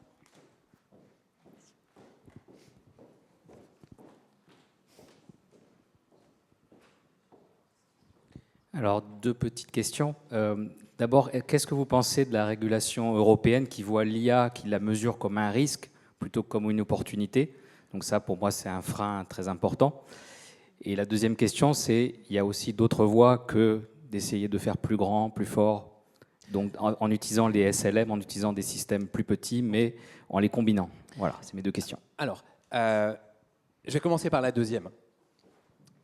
C'est vrai, donc les SLM, Small Language Model, c'est des petits systèmes d'IA, qui sont donc beaucoup plus frugaux. Et il y a toute une dimension, on va dire, d'innovation frugale qui se développe autour de l'IA pour faire plus avec moins. Ne nous mentons pas, c'est pas ce qui tire l'industrie, c'est pas ce qui tire la géopolitique, c'est pas ce qui tire le potentiel aujourd'hui. J'aimerais que ça soit le cas, mais de fait, ce n'est pas le cas. Évidemment, j'invite tout le monde à utiliser Mistral en solution souveraine et des petits modèles quand ça suffit. Mais quand on a un très gros modèle qui fait tout, et qu'il le fait mieux que les petits modèles spécialisés, parce qu'on commence à rentrer dans ce régime-là, malheureusement, c'est comme ça que l'industrie se structure. Donc, oui, bien sûr, on a aussi un coup à jouer en Europe, on l'entend souvent autour des petits modèles. Mon analyse et mon sentiment, c'est que ça serait une erreur de croire que notre puissance va être bâtie là-dessus. Tandis qu'une puissance sur la sécurité, ça peut être le cas, je pense. Mais je ne lis pas l'avenir et je peux me tromper. Pour la première question, qui était la régulation. Alors, en Europe, donc, on a été les premiers à réguler avec l'AI Act, qui est le gros texte de loi, si vous voulez, un peu le RGPD de l'IA, enfin la RGPD de l'IA. C'est un texte qui a été écrit juste avant que les systèmes d'IA actuels explosent, qu'on appelle les IA génératives, même si le terme n'est pas vraiment le bon, et donc qui les a très mal anticipés et très mal pris en compte. Et donc c'est une réglementation qui est très mal adaptée. Alors ils ont rajouté un chapitre par rapport à ça, mais un chapitre pour l'instant relativement léger. Voilà, peut-être même naïf.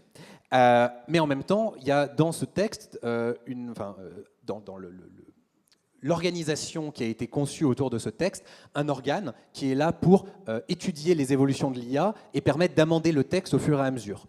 C'est de l'innovation juridique. Je trouve qu'il faut qu'il y ait un premier jet pour qu'on puisse ensuite avancer et l'améliorer. C'est évident que ces systèmes doivent être régulés. Par contre, ce que vous évoquiez est intéressant, c'est qu'en Europe, pour l'instant, vis-à-vis de ces systèmes, on a eu tendance, en tout cas jusqu'à il y a 1 an et demi, 2 ans, à ne parler que du risque. Et par exemple, si on regarde la RGPD, il y a plein de choses liées au risque, mais il y a des droits. Le droit à l'oubli, par exemple, le droit à l'oubli des données. Il y a des devoirs et puis il y a des droits. Il y a des risques et des opportunités, etc. Dans l'AI Act, c'est vrai que c'est traité quasiment que par le risque. Alors, en même temps, les risques doivent être traités. Mais c'est vrai que c'est dommage qu'on ne traite pas les opportunités.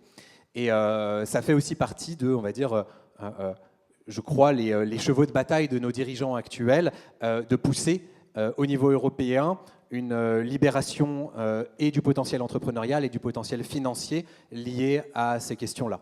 Et les investissements massifs que la France a co-réalisés avec les Émirats arabes unis, etc., donc 109 milliards très récemment, vont dans ce sens-là. Il y a maintenant une volonté de pousser beaucoup plus fortement la partie opportunité. Voilà, pour quelques...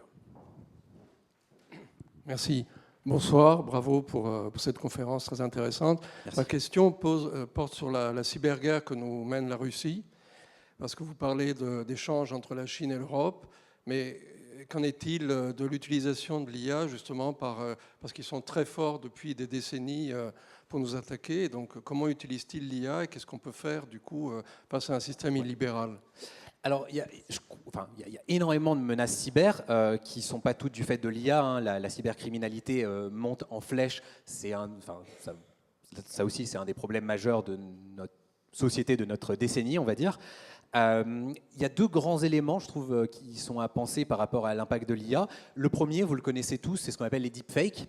Donc les deepfakes, c'est le fait de créer des faux. Vous m'avez vu en quelques minutes créer un bijou, etc.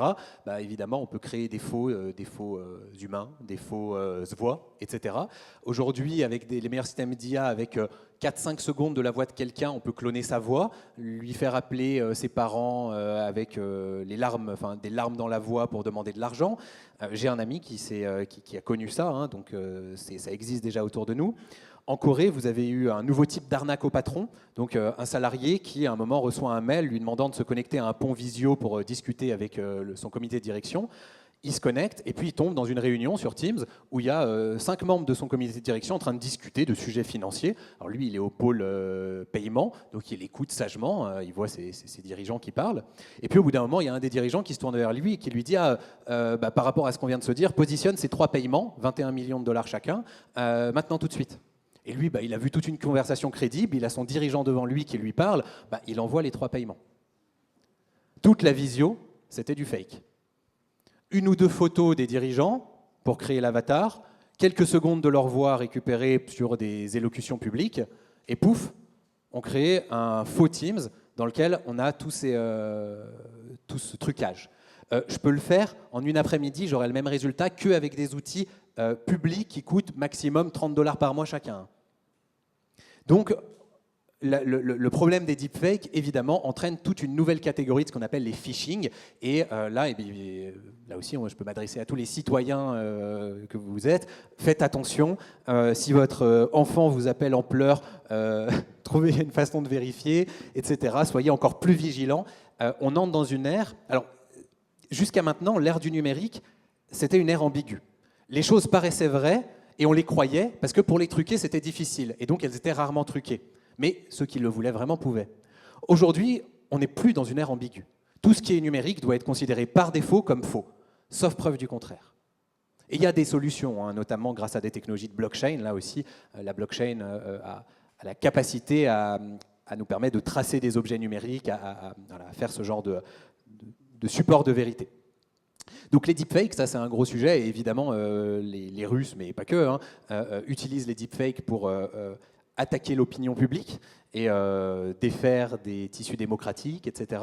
Donc ça c'est une des menaces. C'est, pour l'instant, c'est un peu le faussaire et le policier. Les meilleurs systèmes qu'on ait pour repérer des deepfakes, c'est des systèmes d'IA.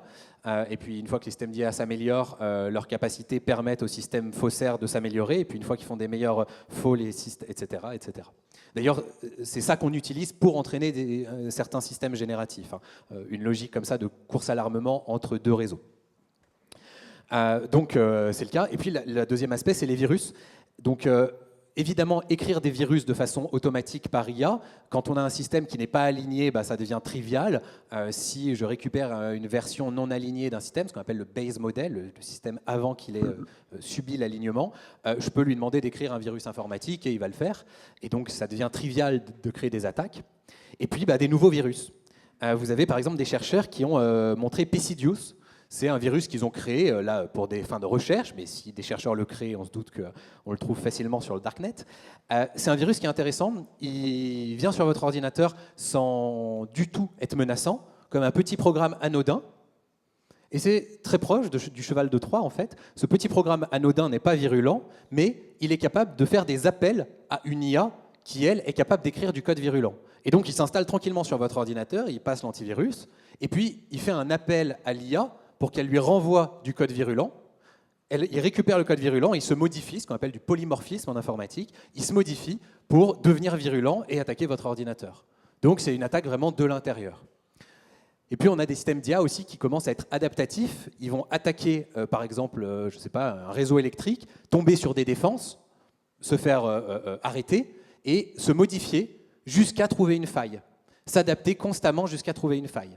Alors du coup, là aussi, la réponse qu'on a aujourd'hui, les meilleurs systèmes d'antivirus, c'est de l'IA, et on commence à avoir des antivirus adaptatifs, mais c'est vrai que dans cette course-là, l'attaquant a toujours le privilège de l'initiative. Donc, on a connu ce type de course à l'armement pour les virus, pour plein de choses. L'IA accélère, pousse plus loin ces logiques-là. Donc, d'après moi, le premier warning shot, le premier événement un peu clé qui va éveiller le grand public à ces questions de sécurité et d'alignement de l'IA, ça sera une attaque réalisée en effet avec des systèmes autonomes sur des infrastructures critiques. Personnellement, mais là aussi je ne lis pas l'avenir, c'est de la prospective, c'est quand on regarde tous les scénarios, on essaye de mettre des probabilités en fonction des événements présents, etc. J'ai tendance à croire qu'en 2026, on vivra ce genre de warning shot. Il n'est pas impossible qu'il y ait des liens avec les blackouts qu'on a connus, ce genre de choses aussi. Voilà. Il est tout à fait possible, je ne connais pas les ressorts de toute l'affaire, mais ça pourrait être aussi parmi les explications. Donc voilà, personnellement, je m'attends à ce qu'on connaisse une ou deux grosses problématiques cyber dans les 6 prochains mois, la prochaine année, et que ça fasse ce que ça fait d'habitude, hein, réveiller et donc flécher plus d'argent pour essayer de développer des sécurités. Bonsoir, merci beaucoup pour ces explications et vos positions. Vous avez cité très justement que l'écologie comme l'un des défis majeurs de l'humanité sur lequel malheureusement l'humanité a du mal à se mobiliser. Et vous citez le développement de l'IA, son alignement, etc., comme un autre défi sur lequel l'humanité va se mobiliser. Mais en même temps, vous dites que l'IA frugale n'est pas l'avenir, que les petits modèles de langage ne sont pas l'avenir. Et donc, est-ce que la réponse à ces deux défis est forcément antinomique? Est-ce qu'on va avoir un moyen de régler les deux? J'espère. C'est une grande question. Alors, l'IA est à la fois problème et solution. Évidemment, quand je dis que 10 gigawatts pour faire une IA générale, super intelligence en 2030, on parle de 100 gigawatts, c'est 20% de la puissance énergétique des États-Unis. C'est du délire. Dans un monde environnementalement contraint, c'est du délire. Et on voit en effet que Trump libéralise le marché de l'énergie, les énergies fossiles, et qu'on est plutôt en train de reculer par rapport à ces questions écologiques, en tout cas globalement. Donc évidemment, ça fait partie du problème puisque ça participe de, on va dire, la course techno-capitaliste dans laquelle on est. Et en même temps, que ça nous amène à ce qu'on peut appeler un effondrement écologique ou non, dans tous les cas, je pense que l'intelligence artificielle, c'est la technologie la plus importante pour que l'humanité puisse créer une civilisation harmonieuse avec l'environnement. Alors, ça ne veut pas dire que c'est la solution à tout, évidemment, ce n'est pas en ces termes, mais on ne peut pas évacuer le fait que l'intelligence artificielle, ça soit aujourd'hui le meilleur moyen d'optimiser des systèmes, d'optimiser la matière qu'on utilise pour faire un système, d'optimiser une grille énergétique, un bâtiment, etc. Et que ça soit en train de devenir une force de recherche scientifique non négligeable. Et que dans les prochaines années, les découvertes J'écris aussi beaucoup là-dessus, ce qu'on appelle l'explosion de l'intelligence, la probabilité que des systèmes d'IA puissent s'améliorer eux-mêmes et commencent à faire de la recherche en IA et dans d'autres domaines, et que, par exemple, moi je m'attends à ce que des technologies comme les supraconducteurs à température ambiante, qui sont une super technologie pour l'environnement si on arrive à en trouver, si on a dans cet univers, si on en découvre, je m'attends à ce que ça soit grâce à des systèmes d'IA. La fusion nucléaire, je pense qu'elle s'approche beaucoup de nous à partir du moment où on a des systèmes d'IA plus puissants. Donc, il y a un narratif dans la Silicon Valley qui radicalise cette idée, et du coup, il le radicalise trop, mais c'est l'accélérationnisme efficace. C'est l'idée qu'on s'en fout, il faut mettre tout ce qu'on peut aujourd'hui dans ces systèmes d'IA, parce qu'en se développant, ils vont nous sauver. Alors, du coup, quand c'est dit comme ça, évidemment, ça devient ridicule. Mais dans cette idée-là, elle devient mystique, presque religieuse, et d'ailleurs là-bas, elle est un peu religieuse, mais si elle prend, c'est qu'elle a certaines graines qui sont réelles. Aujourd'hui, l'IA participe des solutions environnementales et participe à trouver des nouvelles technologies qui, elles aussi, sont des solutions environnementales. Personnellement, je ne vois pas l'humanité sans la technologie. Je pense que le développement de l'humanité est concomitant au développement de la technique. On est homo faber, disait Bergson, on fabrique, et donc on ne peut pas s'attendre à une espèce de retour en arrière, ça je n'y crois pas. Donc je pense qu'on va vers plus de technologie. Par contre, via un effondrement qui va nous obliger à changer, ou via des technologies d'IA qui vont permettre une reconfiguration très rapide de notre façon de fonctionner en tant que civilisation, dans les deux cas, je crois que l'IA a un rôle à jouer dans le virage qu'on prendra d'une façon ou d'une autre, quoi.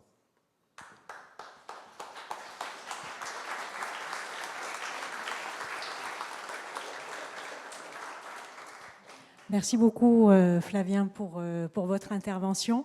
Merci. Vraiment, merci beaucoup. Si vous avez d'autres questions que vous n'avez pas eu le temps ou que vous n'avez pas osé poser, je serai au cocktail avec vous, donc n'hésitez pas. Bon, écoutez, un grand merci en tout cas pour cet éclairage. Ici, oui, c'est bon. Grand merci pour cet éclairage. Avant de passer la parole de fin, le mot de clôture à Marco Landi, voilà, moi je retiens l'idée d'alignement, l'enjeu d'alignement. Je retiens les enjeux d'interdépendance, évidemment, les défis, tous les défis énergétiques dont vous avez parlé, et notamment pas un moindre, puisque vous nous avez dit, et effectivement on l'a vu passer dans la presse, mais la gestion des centrales nucléaires dans certains États, c'est même plus l'État qui les gère, c'est des sociétés privées, IBM, etc. Il y a un fort enjeu en termes de sécurité tout court, même pas de cybersécurité, mais de sécurité tout court. Et votre appel à la coopération aussi, Flavien, on l'entend bien. On l'entend bien, et pour autant, on évolue dans le monde actuel qui se recroqueville de plus en plus sur lui-même, avec la résurgence des protectionnismes de tous les côtés, en fait. Et cet appel à la coopération, vraiment, il interroge, parce que ça devrait effectivement être le fer de lance. Et voilà, dans quelle mesure est-ce que ça va survivre au réel? Ça, c'est aussi une grande question. Ça pose aussi, moi ça m'a posé la question aussi de l'open source. Quel est l'avenir aussi de l'open source dans ce monde-là si fragmenté?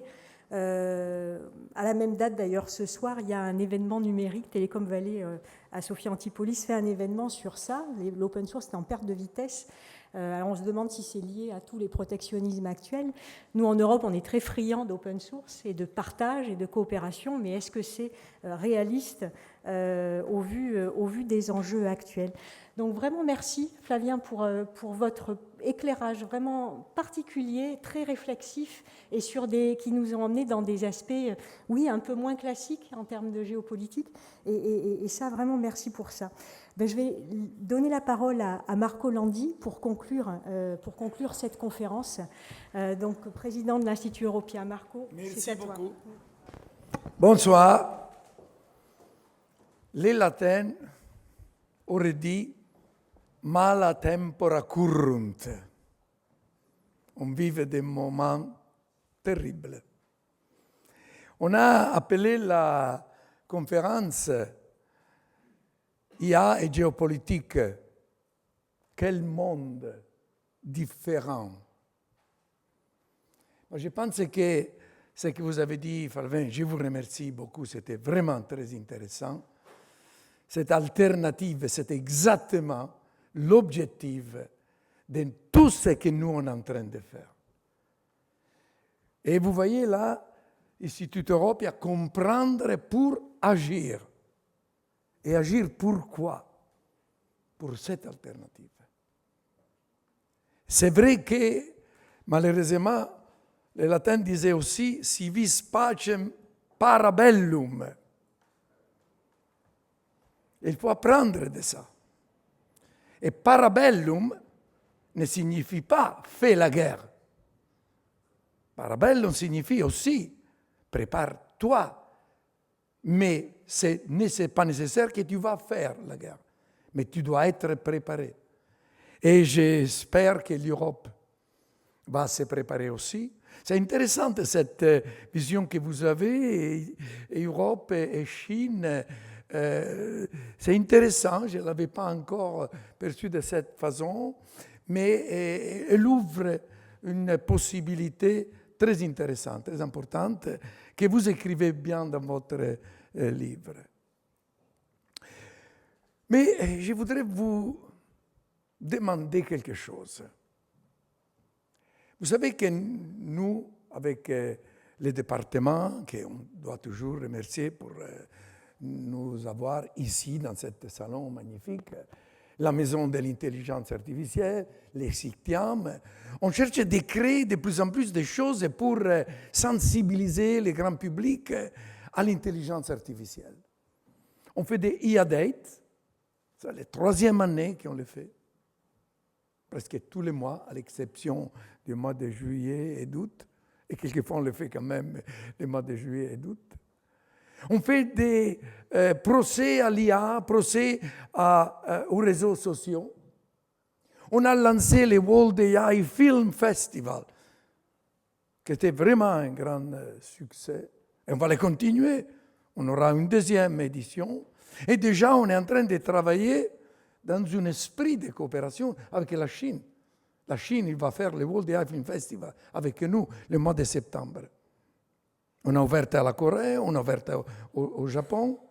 Et on veut vraiment que tout ça soit quelque chose qu'il cherche d'ouvrir une coopération.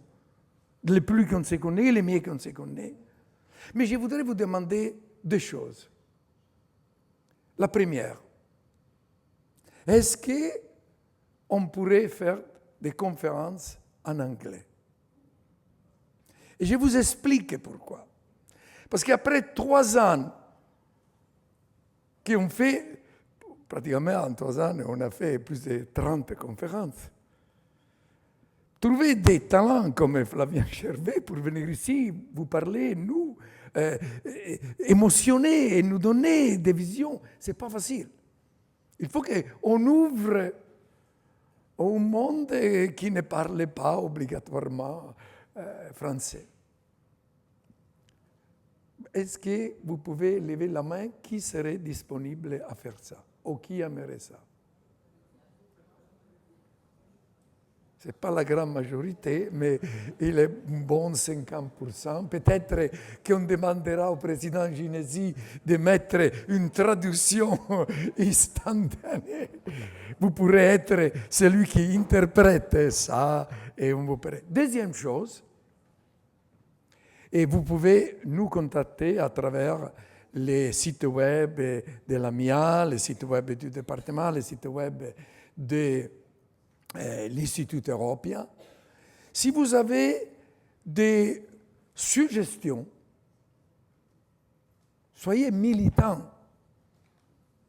Nous, on est là et on continue à demander qu'est-ce qu'on pourrait faire de plus. Il y a dates, procès, World AI Film Festival. Si vous avez des suggestions, si vous avez des recommandations, si vous avez aussi des noms de personnalités de très haut niveau que vous suggérez d'inviter, parce que vous avez lu dans la presse, vous l'avez vu dans la télévision, soyez pas timides, essayons tous d'être militants, comprendre pour agir. Merci beaucoup et bonne soirée.